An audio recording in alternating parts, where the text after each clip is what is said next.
Welcome to Schneider Electric's The Good, The Bad, and The Beautiful podcast. Every month, you will be joined by me, Carmel, me, Emma, and me, Rob, who will talk about real experiences from real people with some special guests along the way. Don't forget to share, like, and subscribe. Hello, everyone, and welcome back. It's the fourth episode of The Good, The Bad, and The Beautiful. Can you believe it? This month, we are going to peek into some more diary pages. This time it's from Emma. And our special guest this month is John Hetherington, who is a member of our wellbeing team here at Schneider. And we catch up with him to have a chat about mental health and the stigma attached to it, wellbeing, and some of his top tips to keep ourselves in check. And of course, no BB podcast is complete without the quiz. Rob is currently 0 for 3 at the moment. Could this be the start of a comeback, or will he cheat again? Who knows? Right, so let's get into it. I've actually had a pretty good week so far. The sun's shining and I'm in the office, and I bumped into a few colleagues that I haven't seen in absolutely ages.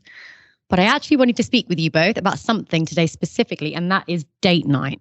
So I met up with a friend last week and he was like, oh my God, date nights are dead. And what I want to know, is that true for you too?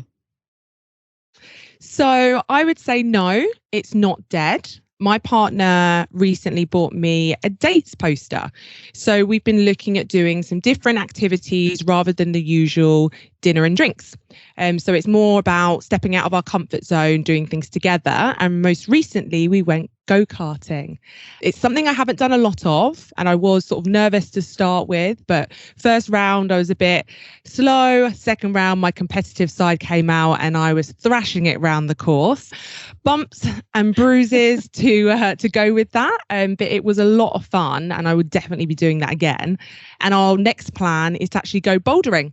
And that is wall climbing. It's not rolling big rocks. And again, I can't wait.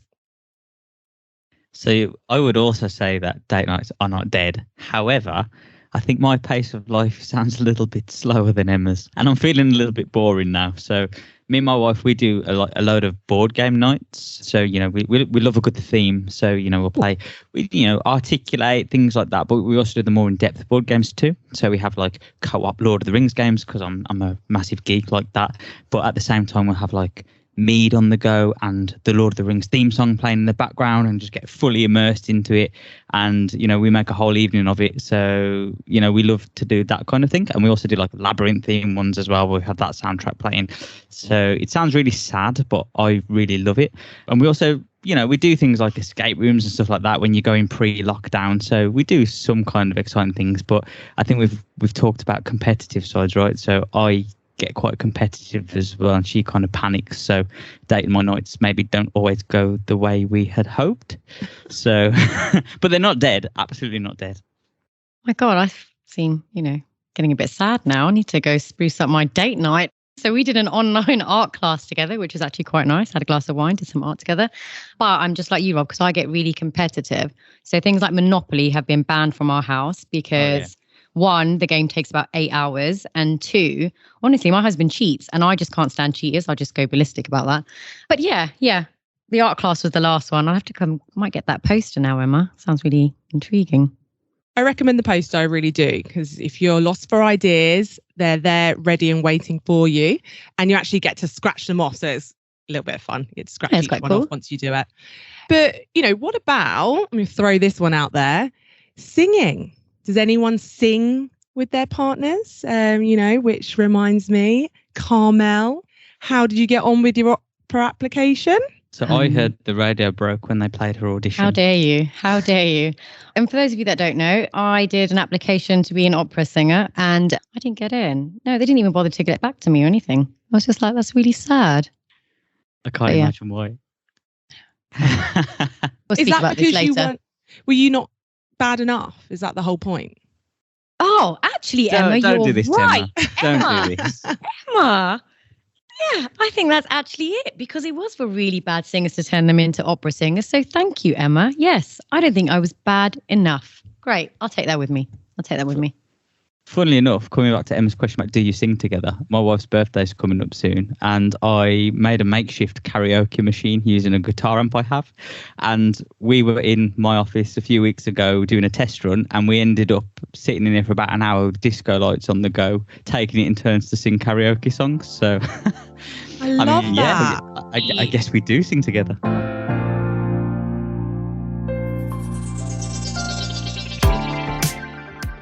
So, Emma, Dear Diary is back again, and this time it's your turn to open your journal pages and share with us. So, what's been going on? Okay, so here we go, my turn. Dear Diary, the last few weeks I have been getting out more and more with my family and friends, just trying to get back to normality where I can, although I haven't actually been back into an office for a while. It's on the cards and I'm definitely looking forward to it. It has been a mixture of emotions for me, though. Being isolated from the real world for so long has brought its challenges. It felt almost weird to be social again, like I needed a do's and don'ts list to go by. Just remembering how to dress outside of loungewear was definitely a struggle. And let's not even talk about putting on makeup. That was stressful, to say the least. This weekend, I was out for the first time in a proper crowd, bumping shoulders with actual human beings that I didn't even know. And, at the time I was fine, living my best life.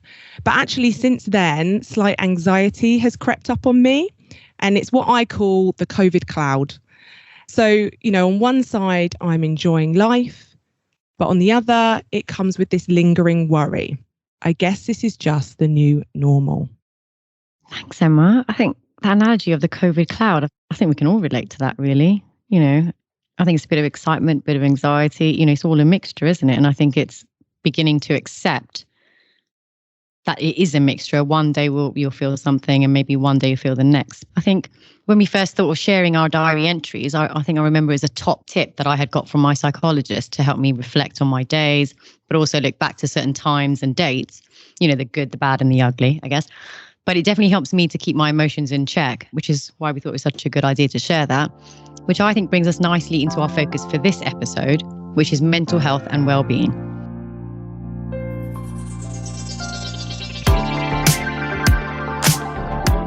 So World Suicide Prevention Day was in September this year and World Mental Health Day was in October. Now, I don't know what it's like for everyone else, but I do feel the conversation has really blown up from our personal lives to conversations with our friends, colleagues, and even making it a priority at companies.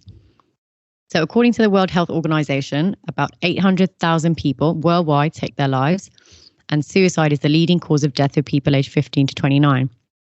According to Medical News Today, in the United Kingdom, it was found in studies that 25% of people said that their anxiety and depression during lockdown got significantly worse.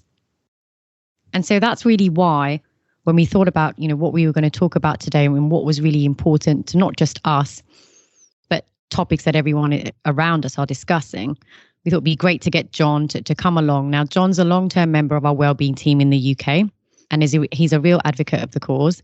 And we wanted to learn more about his insights on the topic, how we can look out for each other and what we can do for ourselves.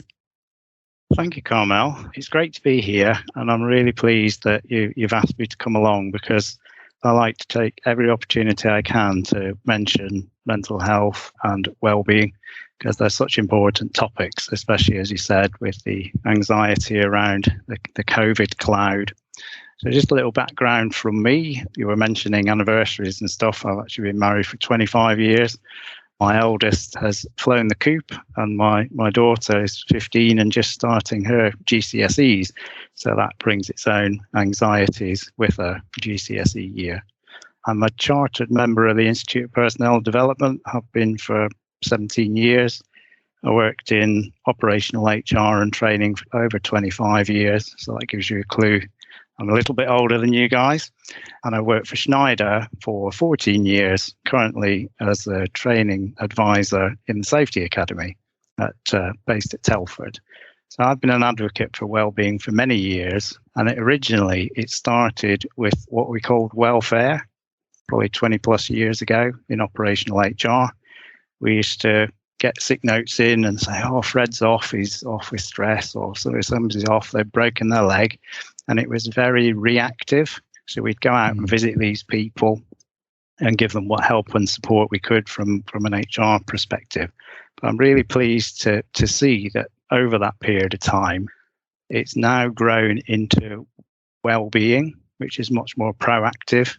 And that's where we give people some hints, tips and advice and some training around the things they can do to help their mental well-being and their resilience.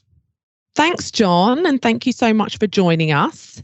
So I think the best place for us to start here is to try and define mental health. What are your thoughts on this? Mental well-being is the ability to observe, train and manage your mind. It's being aware of your thoughts, your beliefs and your perceptions, being able to concentrate and focus, cope with the stressors whilst functioning productively. If we imagine a line, at the right-hand end, we have excellent mental health, which is someone who's relaxed, has a high level of mental resilience. Most people rarely reach that category. In fact, studies by my colleague, Dr. Andy Cope, suggest that only 2% of us in the UK are in that area. At the left-hand end of the line, we have people suffering from mental ill health. Those people will require therapy, medication and support to move forward in their lives. Most of us are somewhere in the middle of the two extremes. 1 in 4 people in the UK experience mental health issues at some point in a year, or the other figure they quote is that 1 in 6 people will report experiencing a mental health issue each week, with the most common of those being depression and or anxiety. This therefore gives us a huge challenge, and it has been made worse by the COVID-19 pandemic. I think what's really important to remember is that this situation is dynamic. It will change with your life experiences. It can even change in a day. So one thing I'd suggest you do is have a look around you. We've looked at these statistics. So think about your team, think about your family, think about your group of friends. There may well be people in that group who are silently struggling with mental ill health, but they don't want to talk about it. So look for signals, look for signs. Are they smoking more? Have they withdrawn? Are they snappy when they talk to you? You don't have to be an expert to talk about mental health. Just ask them how they're feeling, let them know you're there for them, and give some time to them. Yeah, you know, John, this was a really key learning for me, right? When I was thinking about or being taught about even mental health versus mental illness, this concept you talked about of a line, it was first kind of talked to me as a matrix, and you can kind of see the 4 quadrants and where you might sit on that, and that idea of it being dynamic. You know, you don't put yourself somewhere and you stay there for a whole week, but it's kind of having that self-awareness and understanding and kind of thinking, okay, this is how I feel today. And then, you know, you might have a pick me up and you feel better and it's great and you get out of it. But, you know, if you're kind of in this negative position for a couple of weeks and you're consistently in there, then you start to ask yourself some more questions and you start to think about, okay, what's causing this? And you try and change behaviors, I guess, to fix that. But understanding that differentiation, you know, like, okay, I'm having some bad days. My mental health is quite bad right now. Doesn't necessarily mean I'm mentally ill. You can take some action, you can get out of it, you know, and I think it helps facilitate that understanding for myself, but also, as you've just said, that discussion with other people as well. So, you know, just that check-in when people say, you know, the ask if people are okay twice rule. So, you know, you can do that and start the conversation. And I think it's kind of easiest to ask someone if they're feeling okay, and you can have those mental health conversations, and it doesn't have to be, you know, a bigger, wider issue. So that for me was a really key learning when I've been through this in the past. Yeah, there's a couple of points there, Rob. Good points. Ask people twice. There's an analogy by Dr. Alan Mundell, and he says, imagine holding a glass of water. So you're holding it. You can hold it comfortably for 30 seconds, a minute, 2 minutes. But if you keep holding it and you don't let go of it after an hour, 2 hours, your arm's going to start to ache, and you've got to let go. You've got to put it down, or you've got to get someone to help you to put it down. I think another point is, I would say as well, coming back to what you said, is I think for any non-Brits listening, I think it's quite a British thing to say, how are you, as a way of saying hello, and then the polite and expected response to go, I'm fine, thank you. How are you? I'm fine, thank you. And you carry on. So by asking twice, you're basically saying, no, it's a genuine question. How are you?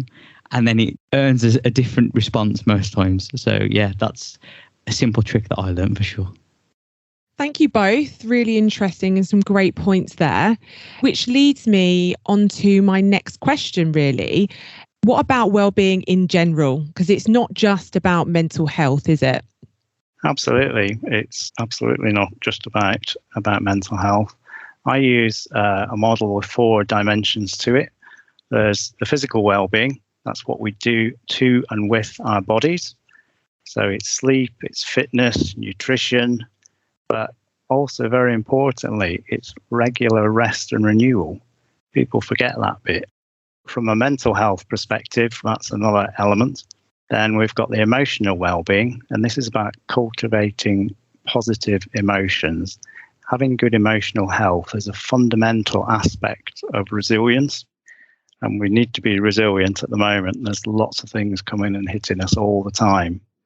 We need to also be self-aware and overall content. The final piece of the jigsaw, the 4th quadrant, is the social well-being. And this is the one where we get a sense of belonging or inclusion, something that we can do to support others, find a meaning. We call it our why. You write down what your why is. And it's very important to understand what your why is. And it's very important to also get a job in an organization which has similar values to yours. And that's probably one of the reasons I've stayed so long at Schneider, because my why and my social elements are very, very similar to what Schneider want to do. So the other thing to think about is to check in on ourselves, because, how do we know how we're feeling if we don't actually measure it? Sometimes we can feel great. Other days we feel a bit under par, and we may not actually know why that is. We just feel a bit. So it's working out what that is. You can't fix a problem if you don't know what the problem is. And there's various metrics out there that you could use, such as the form score that Rob Stevenson has, if you can look that up online. So think about what makes you feel good and what makes you feel not so good. Do more of the good stuff and less of the bad stuff. Thanks, John. So basically, a good place to start is understanding yourself, how you feel. And then once you have that idea and you know where you're at, you can then, keep yourself in check. But it'd be great to hear about what things we can actually do to keep ourselves in check. Because I know from my own personal perspective, I probably don't do that very well. And I know that regular rest and renewal is definitely something I don't do very well. So it'd be great to hear some tips from you on how we can keep ourselves in check. Absolutely, yes. And no problem with doing that. The first thing I'd say is there is no one size fits all. There's not some golden bullet magic potion that if you do this one thing, it will make you feel brilliant for the rest of your life. Everyone's different. Everyone has going through different experiences and has different outlooks on life. So it's important to think about what's going to work for you. I recommend something called layering. And layering is where you take a number of small actions and you put them together, and they can have a big impact on your well-being. You've got to make sure that these actions are achievable, because if you're feeling a little bit down in the dumps and you set yourself an unachievable goal, that isn't going to make you feel any better. It's not going to help. You might want to take some advice from friends about things they've done that work for them. But remember, it does need to be personal to you. Remember to do these things on a regular basis, not just when you think you need them. Practice makes perfect, and things such as mindfulness get easier the more you do them. Once you've done them for a number of months, they'll become healthy habits, and they will help you build your resilience. So when you talk about mindfulness then, John, or just tips to keep yourself in check, what do you do yourself? Okay, my go-to stress buster is cycling my road bike. It ticks a lot of boxes for me. It's great exercise. I use something called Strava, which is an app which sets challenges to encourage me to go out when it's raining and cold and wet. I'm an all-year cyclist. It helps me relax mentally because I've got to fully concentrate on the road and cars and tractors and all sorts of things, and it gets me into a really good environment because I love being outside, and I can very soon get into the Derbyshire lanes. So I feel at one with nature. I'm breathing in the fresh air and pushing myself on the bike. So I do that 2 or 3 times a week if I can. I practice mindfulness each evening. It helps me prepare for a good night's sleep. And I also do that sometimes during the day if I'm struggling to concentrate or I feel I need to relax. I'll go for a walk at lunchtime and I'll leave my phone behind. And by doing that, it gives me a break from my computer. So it slows down my blink rate. It improves my breathing. It gets me to refocus my eyes, so less headaches. It refreshes me, gives me some light exercise. And again, I just love being outside. So when I'm working, if I start to feel a bit of pressure, something that is good that anyone can do is I just look at my desktop background. I've got a picture on my desktop, which is of when we were on holiday in Wales this year. And I just look at that for a couple of minutes and think about with gratitude, the joy we had as a family on that day. And that really helps ground me and bring me back into control. That's really great, John. And, I think you've given some really personal tips there. And it is a very personal thing because some things work for others and might not work for you. And, we all have very different things that we enjoy. So, Carmel, Rob, is there anything that you do? Absolutely. And I guess just to echo the sentiment, right, this is very personal because when I think about John's well-being day of mindfulness and road cycling in the rain around tractors, it sounds absolutely horrible and stressful to me, to be honest. I'm not a cyclist. It sounds like my worst nightmare. And when I try and practice mindfulness, my head goes round in circles and circles and I get agitated. So, yeah, they don't work for me. So what I normally do is I get my guitar, thrash out my guitar. If I'm feeling frustrated, I slam some power chords and it's angry and I shout a little bit. And then if I'm just trying to chill out, it's, a bit of chords and picking, but it helps me just kind of focus on something, but everything else goes. So it just helps me reset. And, I'll do that at any time. I'll do that if I can't sleep. I'll do that first thing in the morning to get me going. I'll do it if I've had a few calls in a row, whenever it suits me. And that's kind of my go-to, really. I bet your neighbours love you, Rob. No comment. So what I do is I actually really like mindfulness. I think it really works for me. I think if I leave it for a week or so, I think it does have an impact on me. I think I just have to keep going. And like you said, John, it was, building up that kind of as if it's a habit, right? If you keep doing it a bit every day. And one other thing that I like to do just between meetings, if we're talking about that, I just go in my garden and sit on the grass and I just stare up at the sky because I just love the color of the sky. I know that's really sad, but I'm just in the moment and I just concentrate on whatever's flying by. If it's an airplane, if it's a red kite. Yeah, and it really soothes me. So it's quite nice.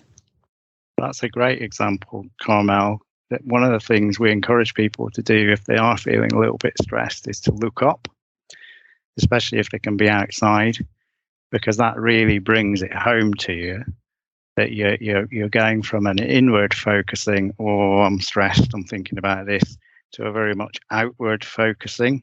And wow, I'm actually just a really small piece of a really amazing jigsaw. Well, John, I just did that and I've seen a crack in my ceiling now, so I'm more stressed than when I started. So thank you very much for that. What about you, Emma? What do you do? Well, I'm avoiding looking up in case I see too many cobwebs, to be honest. But I'm with you a little bit, Rob, on mindfulness. I do struggle with it. I've practiced it on and off for years now, but I just find it's sometimes a little bit hard to focus. But having my 2 dogs actually really helps. They're great when it comes to just taking some time out, whether it's just chilling with them or you take them for a walk. But they're very good at soothing my mind. And I think they definitely do play a key role in my well-being. And dare I say it, doing some housework, now I sound really sad. And my family, when they listen to this, are going to laugh uncontrollably, probably. But it is a distraction. basically. So that's really why I would do that.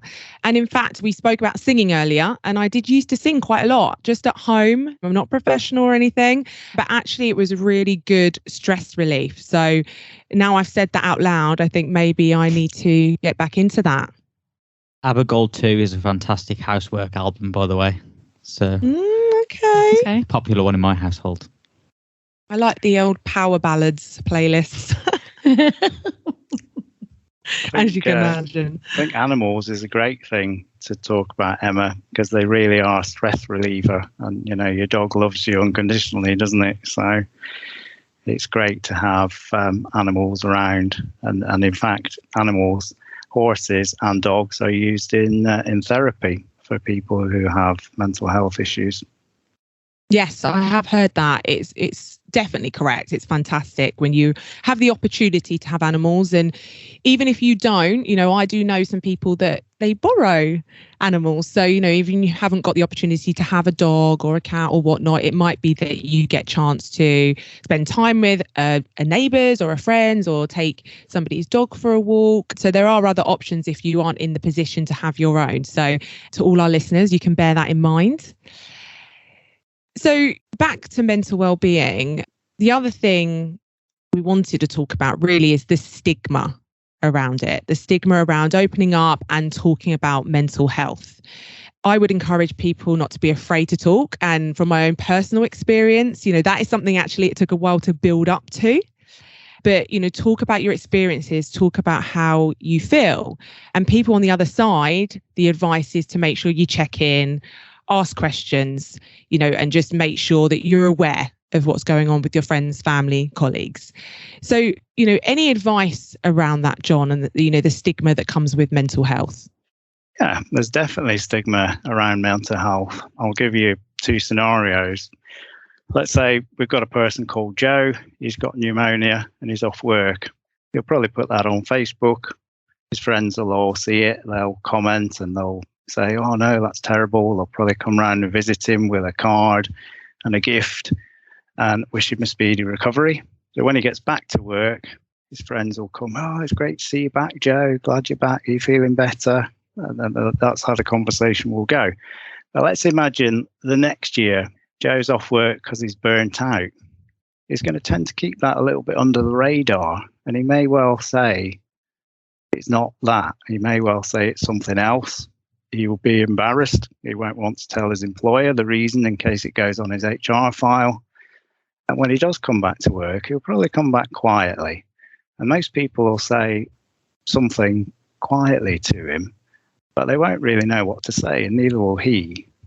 So looking at these 2 scenarios, those are both illnesses, but they're treated in very different ways.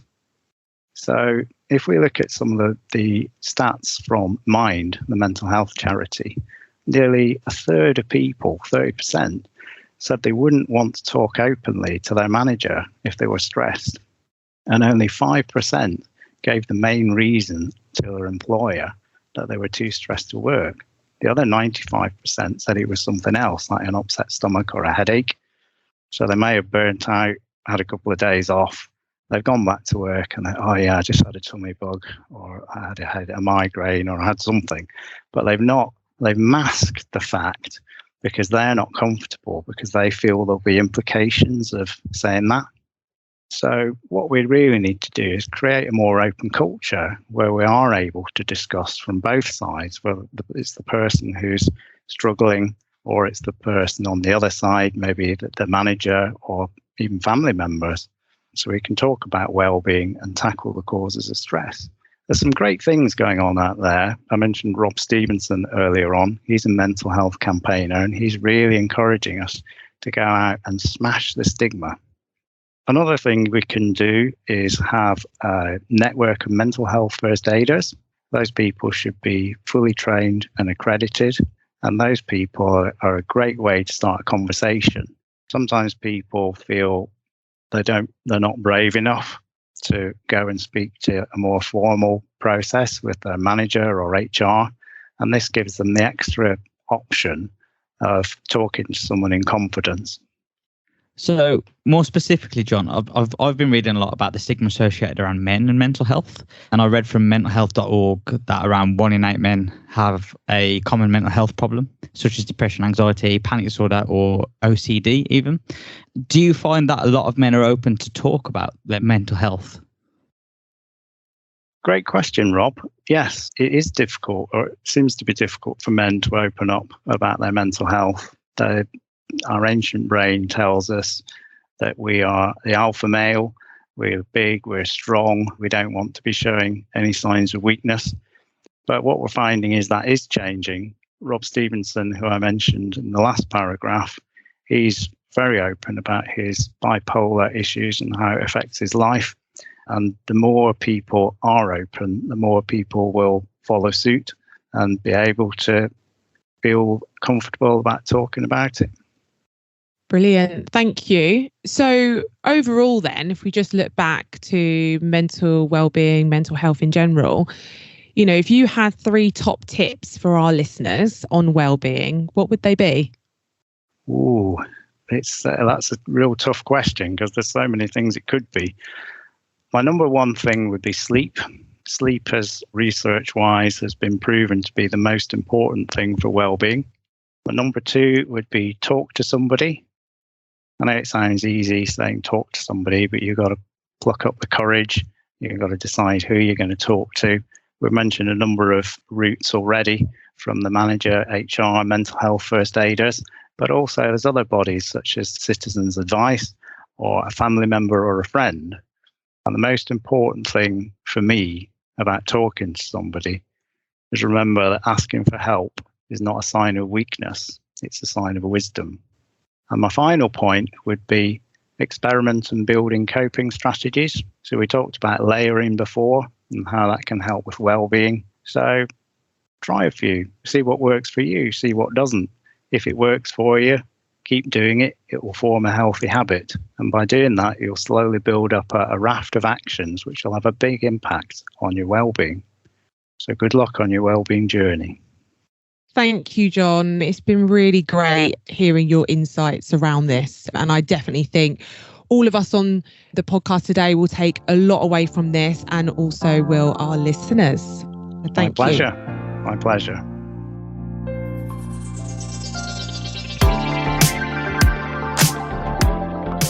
So now moving on from that conversation with John, it's now for the GBB quiz. And as we mentioned earlier on in the episode, Rob, you are 0 for 3. But that's okay. That's okay. We've got quite a few episodes coming up. Now, the first question for today is, which demographic has the highest rate of suicide in the UK? Is it A, women aged 15 to 25, B, men aged 40 to 49, or C, men aged 16 to 35? I'm going to get in there quick. I think men 16 to 35. Yeah, I was leaning that way. I do think it's the younger age bracket.